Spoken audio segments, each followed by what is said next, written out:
BOF, Skinner द्वारा लिखित science and human behaviour के इस ऑडियो बुक सारांश में आपका स्वागत है। पहली बार 1953 में प्रकाशित यह पुस्तक इस बात की जांच करती है कि वैज्ञानिक सिद्धांतों के माध्यम से मानव व्यवहार कैसे आकार लेता है, समझा जाता है और नियंत्रित किया जाता है। स्किनर का अनोखा काम दिखाता है कि हमारा व्यवहार केवल हमारी आंतरिक भावनाओं और विचारों से प्रभावित नहीं होता, बल्कि बाहरी वातावरण और हमारे कार्यों के परिणामों से भी नियंत्रित होता है। स्किनर का मानना था कि अगर हम वैज्ञानिक तरीके से व्यवहार का अध्ययन करें तो हम इसका अनुमान लगा सकते हैं और इसे प्रभावित कर सकते हैं। उनके सिद्धांत शिक्षा, मनोविज्ञान और समाज में बड़े पैमाने पर उपयोगी हैं। चाहे बच्चों को पढ़ाने की बात हो, काम की उत्पादकता बढ़ाने की या बेहतर समुदाय बनाने की, स्किनर के विचार हमें यह समझने में मदद करते हैं कि व्यवहार कैसे काम करता है और इसे कैसे बदला जा सकता है। यह ऑडियो बुक इस पुस्तक के मुख्य विचारों को सरल और स्पष्ट तरीके से समझाएगी, जिससे आप इन्हें अपनी रोजमर्रा की जिंदगी में आसानी से लागू कर सकेंगे। अधिक जानकारी और गहन सामग्री के लिए हमारे चैनल को सब्सक्राइब करना ना भूलें। अब चलिए पहले मुख्य विचार पर चर्चा शुरू करते हैं। नंबर 1, व्यवहार को विज्ञान की तरह देखना। स्किनर का कहना है कि मानव व्यवहार का अध्ययन भी विज्ञान की तरह ही होना चाहिए।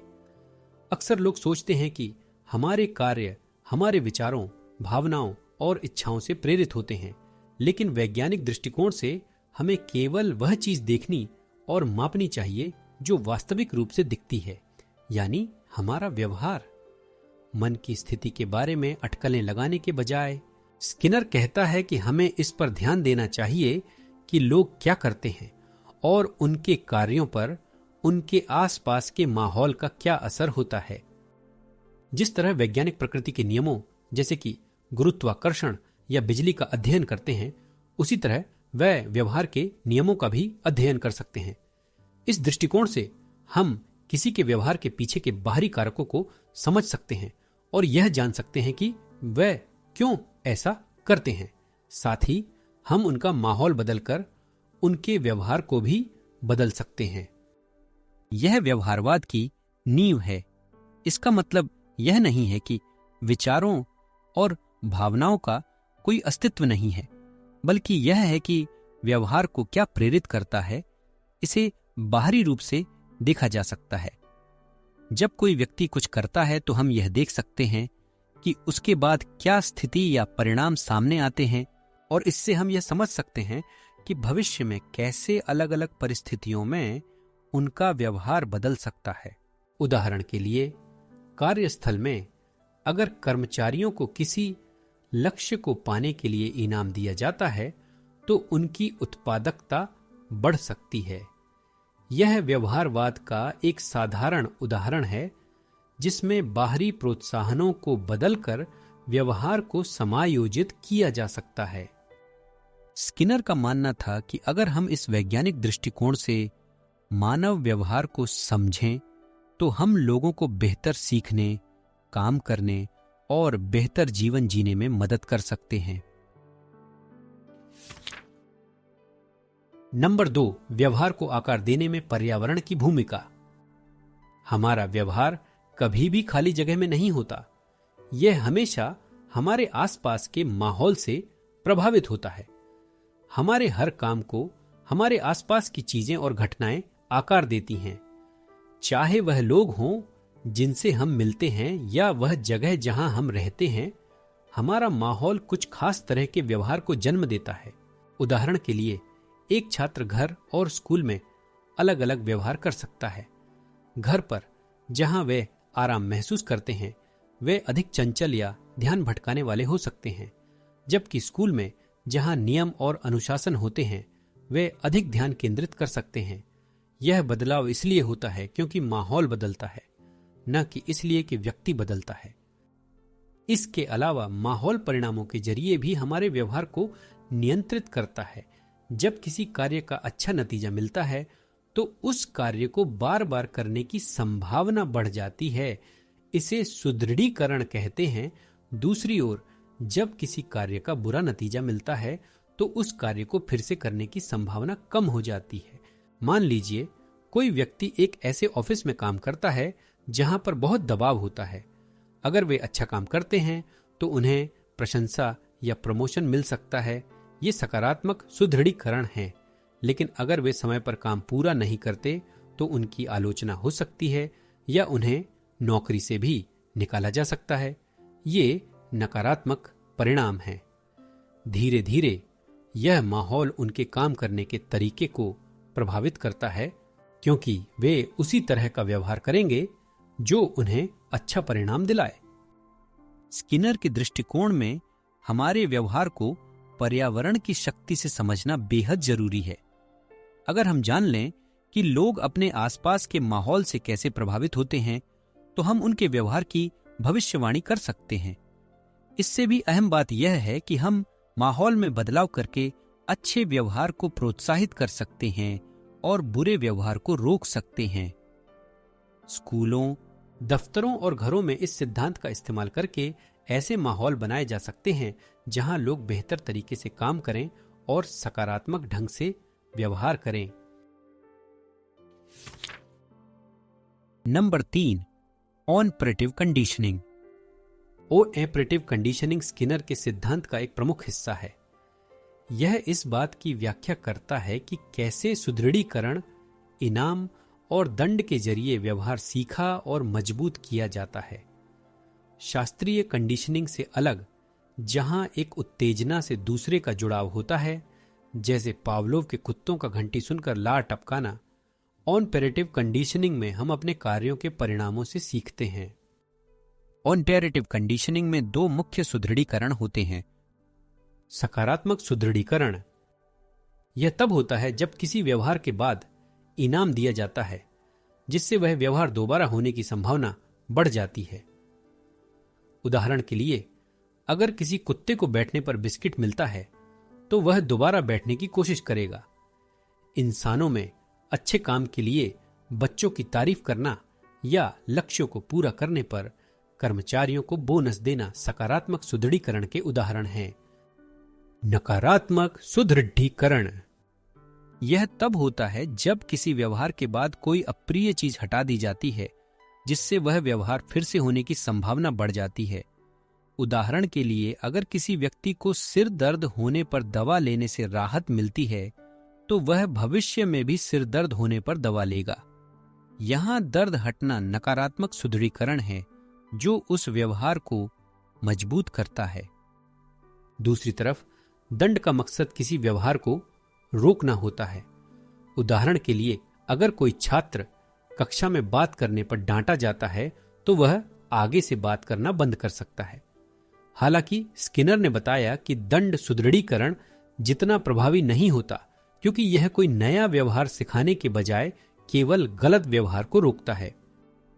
ऑपरेटिव कंडीशनिंग का असर काफी गहरा होता है, क्योंकि यह बताता है कि हम कैसे नई चीजें सीखते हैं और आदतें बनाते हैं, चाहे लोगों के साथ हमारा व्यवहार हो या पुरस्कार और दंड पर हमारी प्रतिक्रिया हो। यह सिद्धांत हमारे रोजमर्रा के व्यवहार को आकार देता है। ऑपरेटिव कंडीशनिंग को समझने से हम अपने और दूसरों के व्यवहार को बेहतर दिशा में बदल सकते हैं। सही कार्यों को बढ़ावा देकर और अवांछित व्यवहार को कम करके हम सकारात्मक बदलाव ला सकते हैं। इस सिद्धांत का उपयोग शिक्षा से लेकर व्यवहार सुधार तक कई क्षेत्रों में किया जाता है। नंबर 4, सुदृढ़ीकरण की योजनाएं। सुदृढ़ीकरण एक बहुत प्रभावी तरीका है, लेकिन इसे हमेशा एक ही तरीके से नहीं दिया जाता। कभी कभी किसी व्यवहार को हर बार सुदृढ़ किया जाता है और कभी कभी सुदृढ़ीकरण कम बार मिलता है।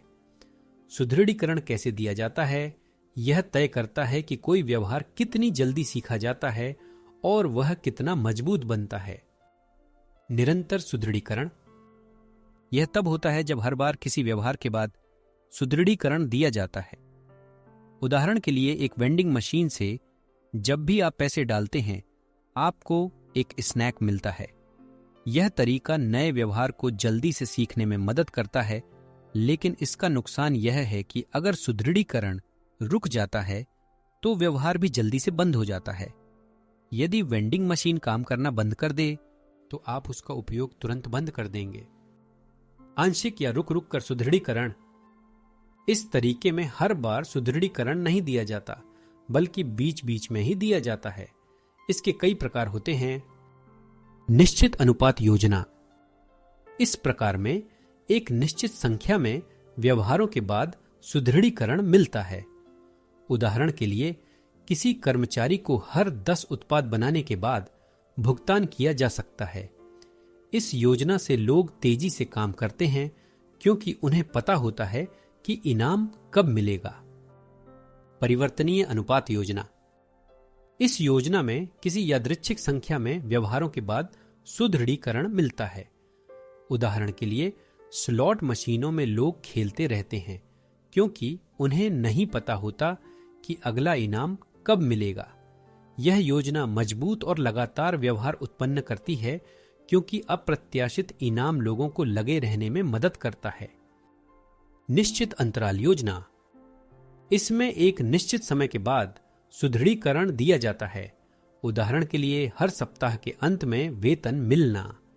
इस योजना से लोग उस समय के करीब आने पर अधिक मेहनत करते हैं जब उन्हें इनाम मिलने वाला होता है, जैसे वेतन का दिन पास आने पर ज्यादा काम करना। परिवर्तनीय अंतराल योजना, इसमें सुदृढ़ीकरण किसी यादृच्छिक समय के बाद मिलता है। उदाहरण के लिए, ईमेल देखने पर कब नया संदेश मिलेगा यह तय नहीं होता, या मछली पकड़ने में यह पता नहीं होता कि मछली कब पकड़ेगी। चूंकि समय का अंदाजा नहीं होता, यह योजना स्थिर और नियमित व्यवहार को प्रोत्साहित करती है। सुदृढ़ीकरण की योजनाओं को समझकर हम किसी का व्यवहार बेहतर तरीके से नियंत्रित कर सकते हैं। जैसे शिक्षक बच्चों को प्रेरित रखने के लिए प्रशंसा के अलग अलग तरीकों का इस्तेमाल कर सकते हैं, या कंपनियां ऐसी योजनाएं बना सकती हैं जो समय के साथ कर्मचारियों की भागीदारी बनाए रखें। यह समझने से यह भी पता चलता है कि जुआ जैसी गतिविधियां इतनी लंबे समय तक क्यों चलती रहती हैं। भले ही इनाम कम मिलता हो, लेकिन इनाम मिलने की संभावना लोगों को व्यवहार जारी रखने के लिए प्रेरित करती है। संख्या 5, सामाजिक व्यवहार और इंटरैक्शन। मनुष्य स्वभाव से सामाजिक प्राणी है और हमारा ज्यादातर व्यवहार हमारे आसपास के लोगों से प्रभावित होता है। इस खंड में यह समझाया गया है कि सामाजिक संदर्भों में हमारा व्यवहार कैसे आकार लेता है, चाहे वह परिवार और दोस्तों के साथ हो या बड़े सामाजिक ढांचे के साथ। हमारे सामाजिक वातावरण से मिलने वाला सुदृढ़ीकरण, प्रोत्साहन हमारे व्यवहार पर गहरा असर डालता है। सामाजिक सुदृढ़ीकरण, सामाजिक स्थिति में व्यवहार को प्रभावित करने का मुख्य तरीका दूसरों से मिलने वाले सुदृढ़ीकरण के माध्यम से होता है। जब हमें दूसरों से प्रशंसा, ध्यान या स्वीकृति मिलती है तो हमारा व्यवहार बदल सकता है। उदाहरण के लिए, बच्चे उन तरीकों से व्यवहार करना सीखते हैं जिससे उन्हें माता पिता, शिक्षकों या दोस्तों से प्रशंसा मिल सके। वयस्क भी सम्मान, स्वीकृति और प्यार के रूप में सामाजिक सुदृढ़ीकरण चाहते हैं जो उनके व्यवहार को निर्देशित करता है। अनुरूपता और सामाजिक मानदंड, व्यवहार उन समूहों की अपेक्षाओं से भी प्रभावित होता है जिनमें हम रहते हैं। अनुरूपता तब होती है जब लोग अपने सामाजिक समूह की अपेक्षाओं के अनुरूप अपने व्यवहार को बदलते हैं। उदाहरण के लिए, कोई व्यक्ति अपने दोस्तों के साथ सहमत होने के लिए अपनी राय बदल सकता है ताकि अस्वीकृति से बचा जा सके। सामाजिक मानदंड यह परिभाषित करते हैं कि किसी समूह या समाज में कौन सा व्यवहार स्वीकार्य या अस्वीकार्य है, और यह मानदंड हमारे व्यवहार पर मजबूत प्रभाव डालते हैं। सहयोग और प्रतिस्पर्धा, सामाजिक व्यवहार के दो प्रमुख रूप सहयोग और प्रतिस्पर्धा भी सुदृढ़ीकरण द्वारा प्रभावित होते हैं। सहयोग तब होता है जब लोग आपसी लाभ के लिए एक साथ काम करते हैं, जबकि प्रतिस्पर्धा तब होती है जब सीमित पुरस्कारों के लिए लोग एक दूसरे से बेहतर बनने की कोशिश करते हैं। दोनों ही स्थितियां सुदृढ़ीकरण से प्रेरित होती हैं, चाहे वह साझा सफलता हो या सर्वश्रेष्ठ होने का व्यक्तिगत इनाम। यह समझना कि सामाजिक वातावरण हमारे व्यवहार को कैसे प्रभावित करता है, इससे हमें यह जानने में मदद मिलती है कि लोग क्यों सामाजिक नियमों का पालन करते हैं या साथियों के दबाव में कैसे व्यवहार करते हैं। इस जानकारी का इस्तेमाल करके हम सहयोग, सकारात्मक सामाजिक व्यवहार और बेहतर माहौल को प्रोत्साहित करने के लिए सामाजिक वातावरण को इस तरह से ढाल सकते हैं कि वह सबके भले के लिए काम करे। संख्या 6, दंड की सीमाएं। दंड का इस्तेमाल गलत व्यवहारों को रोकने के लिए किया जा सकता है, लेकिन यह हमेशा सबसे अच्छा तरीका नहीं होता। स्किनर ने बताया कि दंड, भले ही यह बहुत आम हो, हमेशा सकारात्मक बदलाव नहीं लाता और इसके कुछ बड़े नुकसान होते हैं, खासकर अगर इसकी तुलना सकारात्मक सुदृढ़ीकरण से की जाए। दंड तब दिया जाता है जब किसी गलत काम के लिए नकारात्मक परिणाम दिए जाते हैं ताकि उस काम को कम किया जा सके। लेकिन कुछ कारण हैं कि क्यों दंड से हमेशा स्थायी सुधार नहीं होता। अल्पकालिक प्रभाव। दंड अक्सर तुरंत काम करता है और गलत व्यवहार को रोक देता है, लेकिन यह व्यक्ति को यह नहीं सिखाता कि उसे सही तरीके से क्या करना चाहिए। जैसे अगर किसी बच्चे को कक्षा में बीच में बोलने के लिए डांटा जाता है तो वह शायद कुछ समय के लिए चुप रहेगा, लेकिन उसे यह नहीं सिखाया गया कि उसे सही समय पर कैसे बोलना चाहिए। इस वजह से जब दंड खत्म हो जाता है तो वही गलत व्यवहार फिर से हो सकता है। नकारात्मक भावनाएं। दंड से डर, नाराजगी या गुस्सा हो सकता है। जब किसी को बार बार दंडित किया जाता है तो वह अपने व्यवहार को ठीक करने के बजाय दंड देने वाले व्यक्ति के प्रति नाराज हो सकता है। यह स्थिति रिश्तों को बिगाड़ सकती है और एक नकारात्मक माहौल बना सकती है। टालने वाला व्यवहार। कभी कभी दंड का परिणाम यह होता है कि व्यक्ति उस स्थिति से ही बचने की कोशिश करता है। उदाहरण के लिए, अगर किसी कर्मचारी को उसके बॉस द्वारा लगातार डांट मिलती है तो वह अपनी गलतियों को सुधारने के बजाय बॉस से बचने की कोशिश करने लगता है। इसका मतलब यह नहीं कि व्यवहार में सुधार हो रहा है, बल्कि वह छिपाया जा रहा है या उसे टाला जा रहा है। सुदृढ़ीकरण का विकल्प। दंड के विपरीत सकारात्मक सुदृढ़ीकरण ज्यादा प्रभावी हो सकता है, क्योंकि यह अच्छा व्यवहार करने पर पुरस्कार देकर सुधार को प्रोत्साहित करता है। यह व्यक्ति में आत्मविश्वास और उपलब्धि की भावना पैदा करता है, जिससे लंबे समय तक चलने वाले बदलाव होते हैं। इस खंड में दंड की सीमाओं पर चर्चा की गई है और इसके बजाय सकारात्मक सुदृढ़ीकरण को अपनाने की सलाह दी गई है। सुदृढ़ीकरण से बेहतर आदतें बनती हैं, एक अच्छा माहौल बनता है और यह सीखने और विकास को बढ़ावा देता है। नंबर 7, आत्मनियंत्रण और व्यक्तिगत बदलाव। बहुत से लोगों के लिए आत्मनियंत्रण कठिन होता है, चाहे वह जंक फूड खाने से बचना हो, नियमित रूप से व्यायाम करना हो या अपनी भावनाओं को संभालना हो। आत्मनियंत्रण एक निरंतर संघर्ष की तरह महसूस हो सकता है। व्यवहारवाद इस समस्या को हल करने के लिए एक व्यावहारिक तरीका पेश करता है, जो केवल इच्छा शक्ति पर निर्भर रहने के बजाय हमारे आसपास के माहौल और व्यवहार के परिणामों को बदलने पर जोर देता है। आत्मनियंत्रण का एक तरीका यह है कि लोग खुद पर सुदृढ़ीकरण और दंड का उपयोग करें। इसका मतलब है कि अच्छे व्यवहार को पुरस्कृत किया जाए और बुरे व्यवहार को रोका जाए। उदाहरण के लिए, यदि आप नियमित रूप से कसरत करना चाहते हैं तो आप हर वर्कआउट के बाद खुद को एक इनाम दे सकते हैं, जैसे कि अपना पसंदीदा शो देखना, एक आरामदायक स्नान लेना या कोई खास ट्रीट खाना। इनाम मिलने से व्यायाम करने की आपकी आदत मजबूत होगी और इसे जारी रखने की संभावना बढ़ेगी। इसके विपरीत, नकारात्मक सुदृढ़ीकरण का उपयोग करके आप बुरी आदतों को कम कर सकते हैं।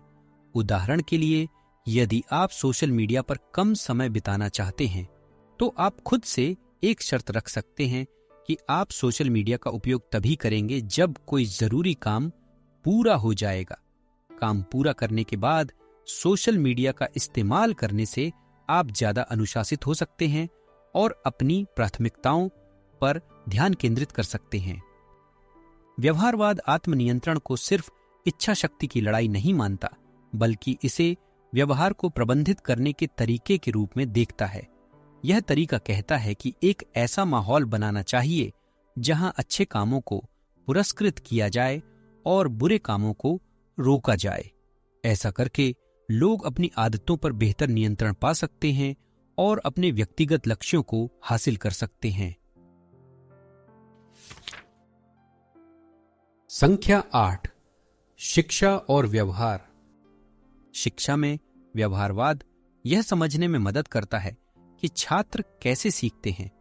अक्सर स्कूलों में बुरे व्यवहारों के लिए दंड जैसे कि डिटेंशन या खराब ग्रेड देना आम है, लेकिन व्यवहारवाद का सुझाव है कि शिक्षा में सकारात्मक सुदृढ़ीकरण यानी अच्छे व्यवहार और शैक्षणिक प्रयासों को पुरस्कृत करना ज्यादा असरदार हो सकता है। जब छात्रों को अच्छे व्यवहार या मेहनत के लिए पुरस्कृत किया जाता है तो वे और भी बेहतर ढंग से सीखने में शामिल होते हैं। ये पुरस्कार प्रशंसा, मान्यता, अच्छे ग्रेड या विशेषाधिकारों के रूप में हो सकते हैं। उदाहरण के लिए, अगर एक शिक्षक किसी छात्र की कक्षा में अच्छे उत्तर देने के लिए तारीफ करता है तो इससे उस छात्र को और सवाल पूछने और बोलने का प्रोत्साहन मिलता है। सकारात्मक सुदृढ़ीकरण का मतलब है कि एक ऐसा वातावरण बनाना जहां छात्र अपने सर्वश्रेष्ठ प्रदर्शन के लिए प्रेरित होते हैं।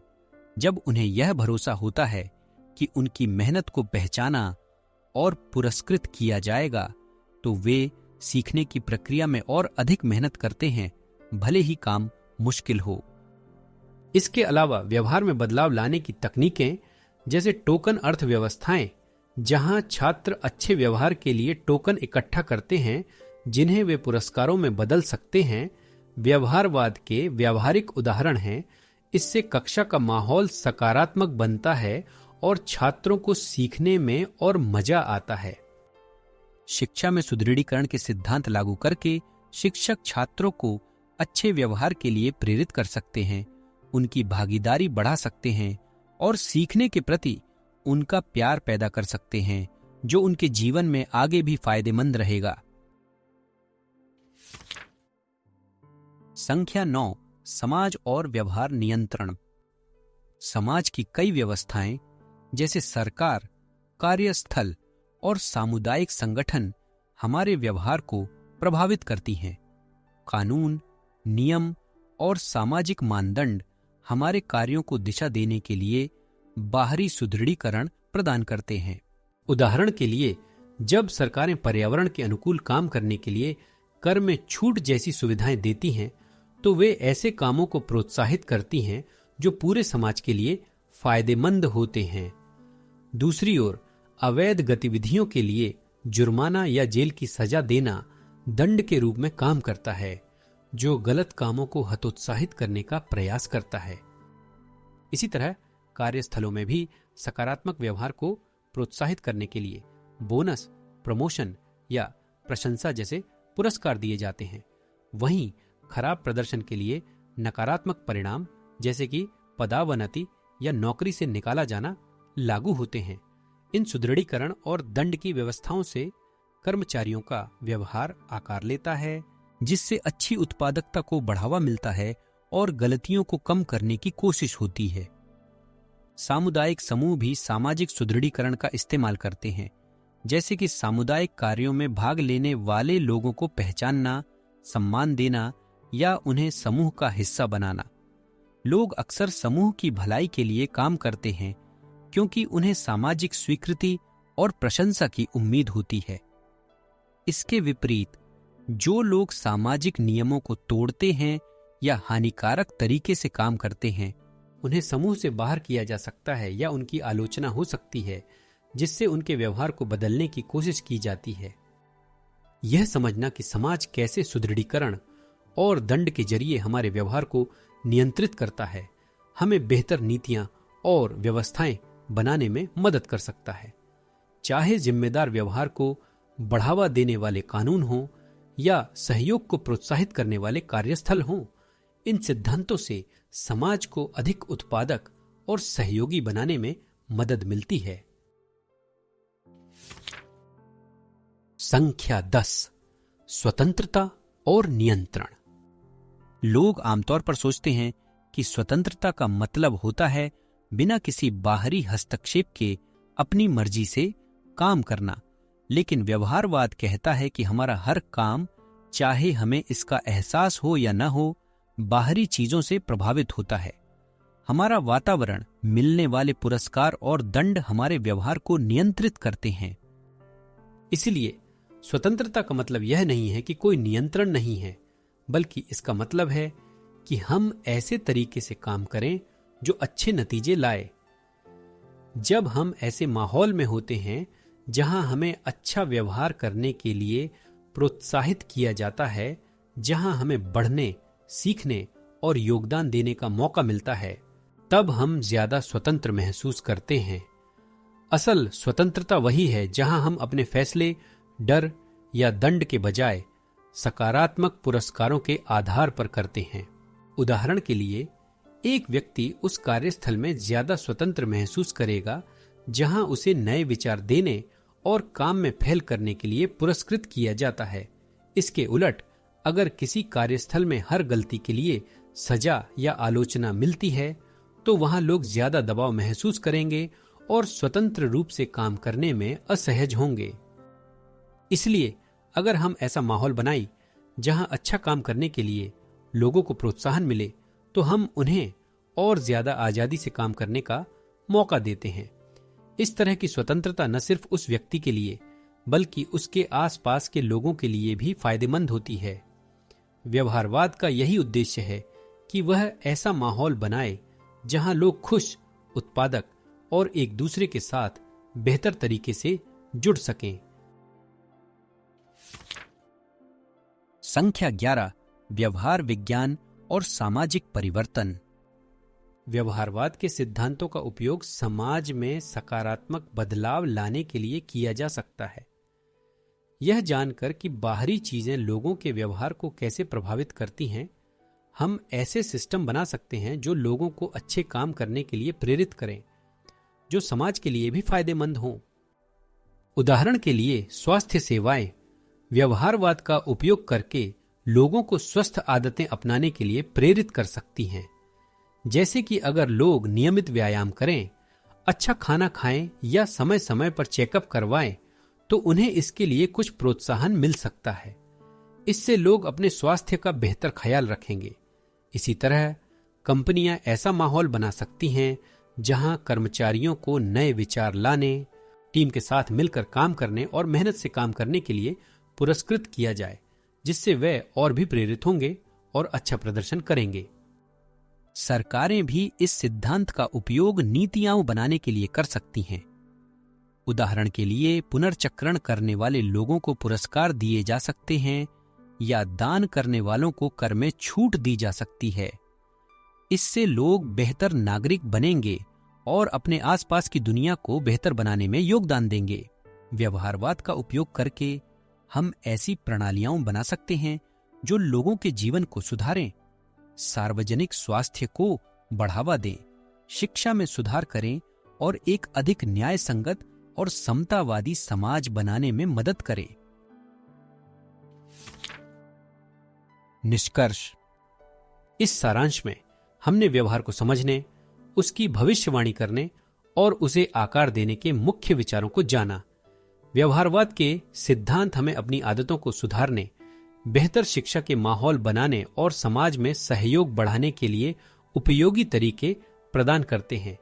जब हम यह समझते हैं कि हमारा वातावरण, सुदृढ़ीकरण और परिणाम हमारे व्यवहार को कैसे प्रभावित करते हैं, तो हम इसे ऐसी दिशा में ले जा सकते हैं जो हमारी खुशी, उत्पादकता और समाज में सामंजस्य को बढ़ाती है। व्यवहारवाद हमें व्यक्तिगत और सामाजिक कल्याण को बढ़ाने के लिए एक व्यवहारिक वैज्ञानिक दृष्टिकोण देता है। चाहे वह स्कूल हो, कार्यस्थल हो या हमारे समुदाय, यह समझ कि व्यवहार कैसे काम करता है हमें सकारात्मक बदलाव लाने की शक्ति देता है, जिससे सभी को फायदा होता है। सुनने के लिए धन्यवाद। अगर आपको यह सामग्री उपयोगी लगी तो और भी सारांश और जानकारी के लिए हमारे चैनल को लाइक, शेयर और सब्सक्राइब करना न भूलें। अगले वीडियो में फिर मिलेंगे।